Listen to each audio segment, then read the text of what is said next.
പ്രതിഷേധത്തിനിടെ KSU പ്രവർത്തകർ മന്ത്രിയെ ആയുധം ഉപയോഗിച്ച് ആക്രമിച്ചെന്ന് എഫ്ഐആർ. കൊല്ലട എന്ന് ആക്രോശിച്ചെത്തിയ പ്രവർത്തകർ കഴുത്തിന് നേരെ ആക്രമിച്ചു. തടയാൻ ശ്രമിച്ച ഗൺമാന് പരിക്കേറ്റെന്നും എഫ്ഐആറിൽ പറയുന്നു. ഗൺമാൻ നൽകിയ മൊഴിയുടെ അടിസ്ഥാനത്തിലാണ് പോലീസ് കേസെടുത്തത്.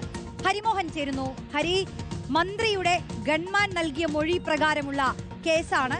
ആയുധം ഉപയോഗിച്ച് ആക്രോശിച്ചെത്തി ആക്രമിച്ചു എന്നാണ് പറയുന്നത്. ആ ആയുധവുമായി ബന്ധപ്പെട്ടോ ആരാണ് ആക്രമിച്ചത് എന്ന് ബന്ധപ്പെട്ടോ എന്തെങ്കിലും വിവരങ്ങൾ ലഭിച്ചിട്ടുണ്ടോ? എഫ്ഐആറിൽ പറയുന്ന പ്രധാനപ്പെട്ട കാര്യങ്ങൾ എന്താണ് ഹരി?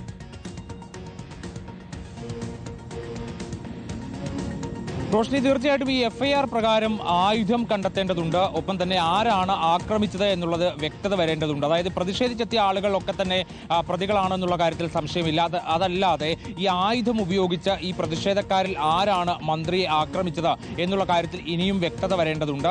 അതിന് കൂടുതൽ CCTV ദൃശ്യങ്ങളും മറ്റ് അവിടെ ഉണ്ടായിരുന്ന മാധ്യമപ്രവർത്തകരും പ്രതിഷേധക്കാരും പോലീസ് പകർത്തിയിട്ടുണ്ടെങ്കിൽ അതും ഈ ദൃശ്യങ്ങളെല്ലാം തന്നെ ശേഖരിച്ചുകൊണ്ട് ഉള്ള അന്വേഷണം നടത്തേണ്ടതുണ്ട്. അപ്പോൾ മാത്രമേ അക്കാര്യത്തിൽ ഒരു വ്യക്തത വരികയുള്ളൂ. പക്ഷേ ഇതെന്തായാലും ഗുരുതരമായിട്ടുള്ള വകുപ്പുകൾ തന്നെയാണ് ചുമത്തിയിരിക്കുന്നത് എന്നുള്ള കാര്യത്തിൽ സംശയമില്ല. ജാമ്യമില്ലാ വകുപ്പുകളാണ്. അതുകൊണ്ട് തന്നെയാണ് പ്രതികളായിട്ടുള്ളവർ റിമാൻഡിലേക്ക് പോയതും. അതായത് ഈ കൊല്ലട എന്ന് പറഞ്ഞ് ആക്രോശിച്ചെത്തിക്കൊണ്ടാണ് മന്ത്രിക്കെതിരെ അക്രമം അഴിച്ചുവിട്ടത്. അതും ആയുധം ഉപയോഗിച്ചുകൊണ്ടായിരുന്നു ആ അക്രമം എന്ന് പറയുമ്പോൾ സ്വാഭാവികമായിട്ട് വധശ്രമത്തിന് തുല്യമായ രീതിയിൽ ആ അക്രമത്തെ കാണേണ്ടി വരും. മാത്രമല്ല അതിന് ജാമ്യമില്ലാ വകുപ്പായി തന്നെ അത് നിലനിൽക്കുകയും ചെയ്യും എന്നുള്ളതാണ്.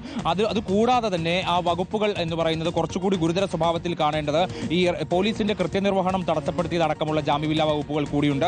അതുകൂടാതെ റെയിൽവേ നിയമപ്രകാരമുള്ള വകുപ്പുകളുണ്ട്. കാരണം റെയിൽവേ സ്റ്റേഷന് പരിസരത്ത് അതിക്രമിച്ച് കയറിക്കൊണ്ടാണ് ഇത്തരത്തിലൊരു പ്രതിഷേധം ഉണ്ടാക്കിയിരിക്കുന്നത്. അതുകൊണ്ട് തന്നെ റെയിൽവേ ആക്ട് പ്രകാരമുള്ള വകുപ്പുകൾ കൂടി ചുമത്തിക്കൊണ്ടാണ് ഈ പ്രതിഷേധക്കാർക്കെതിരെ കേസെടുത്തിരിക്കുന്നത്.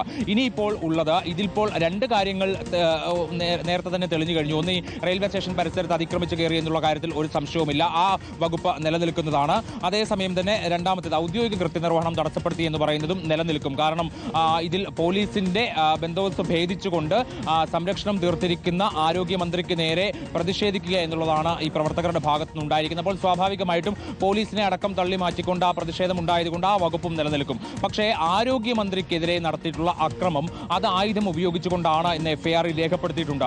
അത് ഗുരുതര സ്വഭാവമുള്ള വകുപ്പായതുകൊണ്ട് തന്നെ തുടർ നടപടികൾക്ക്, അതായത് നിയമപരമായ നടപടികളിലേക്ക് കടക്കുമ്പോൾ അതിൽ ആയുധം എവിടെയാണ്, ആരാണ് ആയുധം ഉപയോഗിച്ച് ആക്രമിച്ചത് തുടങ്ങിയ കാര്യങ്ങളിൽ ഒരു വ്യക്തത കണ്ടെത്തേണ്ടതുണ്ട്. അതിന് തെളിവുകളടക്കം ശേഖരിക്കേണ്ടതുണ്ട്. നിലവിൽ ഈ ആയുധം എന്താണെന്നോ അല്ലെങ്കിൽ ആരാണ് ഈ ആയുധം ഉപയോഗിച്ച് നേരിട്ട് ആക്രമിച്ചതെന്നുള്ള വിവരങ്ങളൊന്നും തന്നെ പുറത്തു വന്നിട്ടില്ല.